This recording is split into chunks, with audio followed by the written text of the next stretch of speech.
السلام عليكم يا فنديه. اي حد هيجي يكلمك على العربيه الكي جي ام توريس دي هيقول لك ان هي اكبر عربيه كوري في الفئه السعريه بتاعتها دي، وده ممكن يكون كفايه لناس كتير، بس الحقيقه ان مش معقوله ان كل العربيه دي يبقى الميزه الوحيده اللي فيها انها عربيه كوري وكبيره. فتعالى بقى نجرب العربيه دي ونستكشف ايه اللي فيها اكتر من موضوع انها كوري وكبيره ده. اول حاجه وعشان ما تتلخبطش، كي جي ام هي سانج يونج، ولكن سانج يونج اتباعت لمجموعه اسمها كي جي جروب موجوده في كوريا، وغيروا اسمها لكي جي موبيليتي اللي هي كي جي ام اللي احنا بنقولها دي يعني. فالحمد لله هي لسه كوريه زي ما هي، ما راحتش في ايدين الصينيين لغايه دلوقتي. والشركه دي كانت طول عمرها بتعاني من التصميمات، لا حقيقي كانت عندهم تصميمات صعبه جدا في عربياتهم، ولكن من بعد ما بقوا كي جي ام تصميماتهم اختلفت وحلوت بشكل كبير. ومنها العربيه التوريس دي، عربيه من بره شكلها جذاب جدا، هي واخده الستايل بتاع البوكسي ده وفيها شويه لمسات حلوه، والعربيه متعوب عليها في التصميم، وشها هجومي جدا.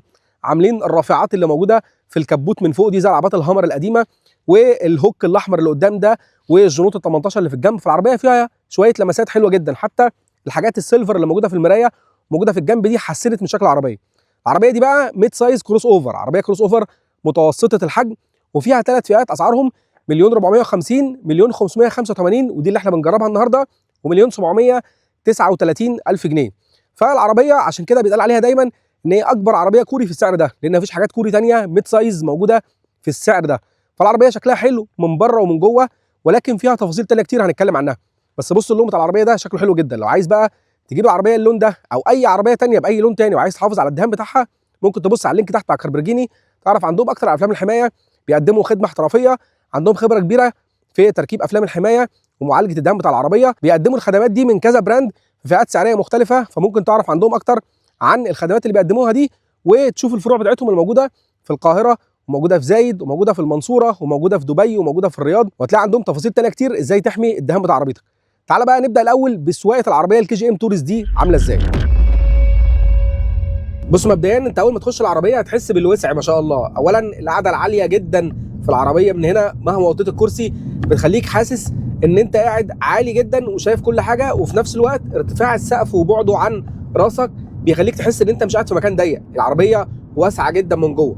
نفس الكلام بيحسسك فيه موضوع المساحات الزجاجيه الكبيره، كل الناس شايفه الطريق من شبابيك كبيره، اللي زي قدامك واسع جدا. وعشان خاطر كي جي ام عاملين الكبوت بتاع العربيه عالي، وعاملين فيه اللي هي المشدات اليمين وشمال دي اللي انت شايفها طول ما انت سايق، فبتحس ان انت راكب عربيه هامر، يعني تحس ان انت قاعد في دوار العمده. عربيه واسعه جدا من جوه، والطابلوه حتى بتاعها كبير وبعد عنك جدا، والشاشات ال 24 بوصه اللي قدامك واخده الكيرف كله بتاع الطابلوه والحته النحاسي دي، فالاحساس وانت قاعد سايق في العربيه احساس حلو.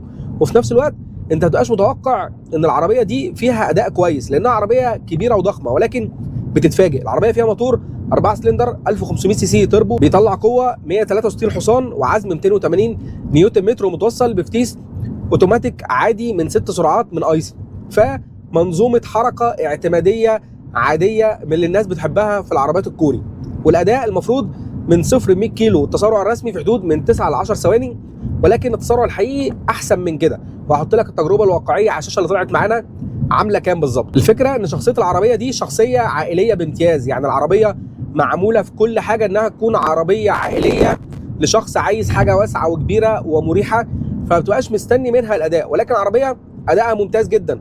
عربيه مستوى الثبات اللي بتقدمه على الطريق هايل، مستوى ثبات على السرعات العاليه، قدره العربيه على المناوره، قدره العربيه على دخول الملفات بسرعه، هتبقى مفاجئك وكانت مفاجئاني انا شخصيا.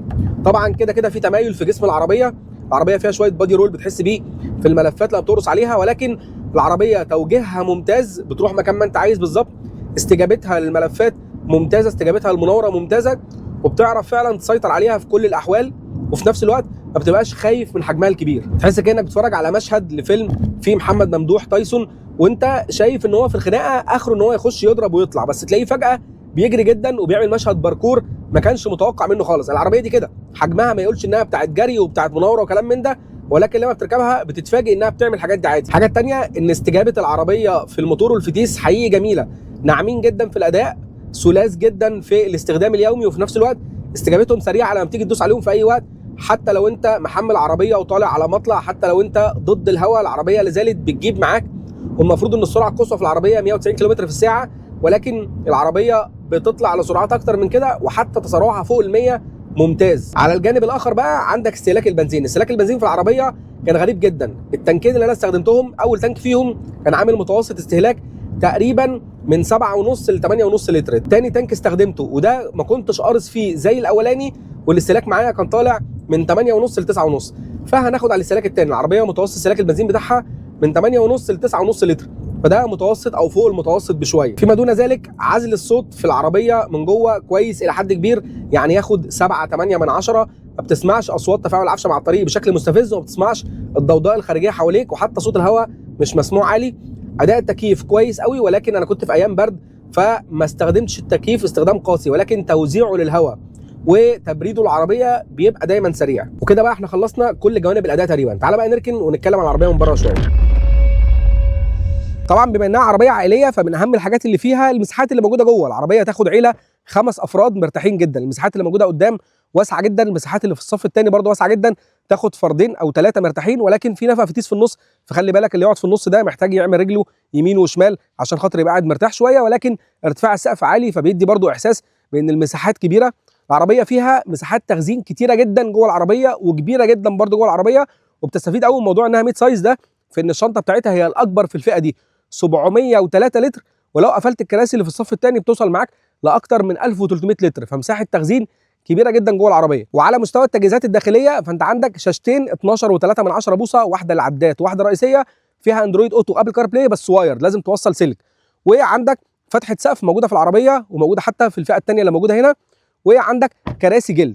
بس كده، مفيش عندك كماليات تانية اكتر. العربيه ناقصها شويه كماليات كتير، من اول النور الاوتوماتيك اللي موجود في العربيه، والكراسي الكهرباء والبانوراما وشويه حاجات، حتى الشحن الوايرلس مش موجود، فهي ناقصها شويه كماليات كتير بالذات في الفئه الثانيه دي. بتعوض بعض منها في الفئه الثالثه، ولكن في الفئه الثانيه دي الحاجات دي مش موجوده. على جانب الامان فتجهيزات الامان اللي موجوده في الفئه دي هايله جدا، فيها 7 اير باجز، 6 اير باجز العاديين، وواحده كمان موجوده ما بين الراكب اللي قدام والسواق. وعندك كل انظمه الامان الالكترونيه الباسيف اللي احنا متعودين عليها، ABS EBD، نظام ثبات الكتروني. وبيزيد في الفئه الاخيره من العربيه تحذير الخروج من الحاره المروريه ومراقبه للنقط العاميه. وبس كده، دي تجهيزات الامان النشط الوحيده اللي موجوده في العربيه، مفيش فيها تجهيزات ثانيه. فتعالى بقى نتكلم عن الخلاصه. الخلاصه في KGM تورس، العربيه دي كتسعير جايه مزنوقه في وسط عربيات صيني كتير جدا. ككوري هي الميد سايز الوحيده اللي موجوده في السعر ده، كصيني ليها منافسين تانيين كتير. تنقص ايه عن العربيات الصيني اللي موجوده في الفئه دي؟ تنقص كتير من تجهيزات الاكتيف سيفتي والتجهيزات بتاعه الرفاهيه العاديه اللي موجوده في الفئه دي. ولكن زبون العربيه دي مش عايز اصلا العربيات الصيني، بعد عنها خالص وعايز يجيب عربيه كوري. فعشان كده العربيه دي لو انت بتدور على كوري هتلمع في عينك جدا، لانها قيمه مقابل سعر في وسط عربيات الكوري هايله جدا. حتى في وسط العربيات الاوروبي هي بتقدم سعر هايل بالنسبه للحجم بتاعها. في وسط الصيني هتتاخر عنهم في بعض التجهيزات زي ما قلت لك، بتاعه الرفاهيه وبتاعه الامان النشط والحاجات دي. العربيه اجمالا اداء ممتاز جدا. العربيه تجيبها لو انت عايز عربيه ادائها حلو على الطريق، ثباتها حلو على الطريق، سواقتها حلوه وممتعه جدا، شكلها مميز جدا بالذات في اللون البيج اللي انا واخد ده، شكلها هايل. عربيه تحب تركبها، تحب تمشي بيها، ممتعه جدا في كل التفاصيل اللي موجوده فيها. ما تجيبهاش امتى؟ لو انت يفرق معاك الكماليات الكتير وموضوع الامان النشط، لانها تعجز في الحته دي شويتين. وما تجيبهاش لو انت بتقارن ما بينها وبين الصيني، لان هي بعيده شويه عن الصيني في المنافسه في الحته دي. فدي كده كل التفاصيل عن KGM تورس. قول لي كده لو عندكم اي اسئله ثانيه على العربيه، وما تنسوش تعملوا لنا فولو عشان تشوفوا بقيه الكونتنت اللي بنزله، مش بس ريفيوهات طويله عن العربيات اللي بنجربها. اتمنى تكونوا اتبسطتوا بالفيديو ده، تعملوا لايك وشير وتوروا لاصحابكم اللي عايزين يفكروا في العربيه دي او عربيات ثانيه من نفس الفئه السعريه دي. سلام.